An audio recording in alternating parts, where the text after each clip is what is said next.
Hi viewers, welcome to ET Entertainment Unlimited.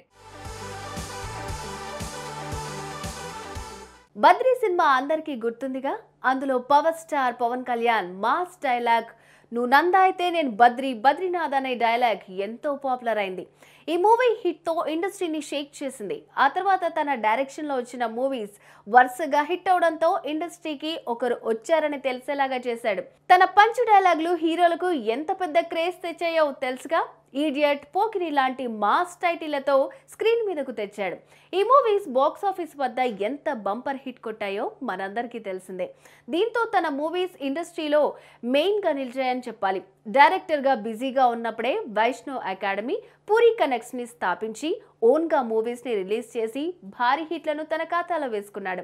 అయితే ఈ మధ్య వచ్చిన ఒక వార్త సోషల్ మీడియాలో వైరల్ అవుతోంది.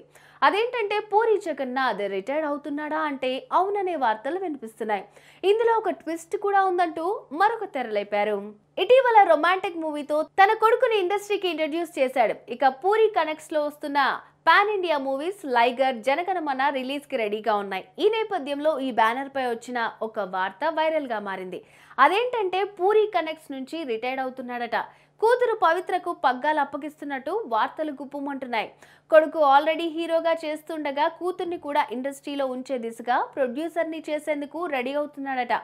డైరెక్టర్గా కంటిన్యూ అవుతాడా లేదా అనేది ప్రస్తుతం హాట్ టాపిక్గా మారింది. తన కూతురు పవిత్ర ప్రొడ్యూసర్గా రాణిస్తుందా? ఇంకో విషయం ఏంటంటే చార్మి పూరి కనెక్ట్స్లో వన్ ఆఫ్ ది పార్ట్నర్. ఈ విషయంలో చార్మి ఎలా రియాక్ట్ అవుతుందో వేచి చూడాలి. పూరి నిజంగానే రిటైర్మెంట్ తీసుకుంటున్నాడా అనే దానిపై మీ ఒపీనియన్ని కామెంట్స్లో పోస్ట్ చేయండి.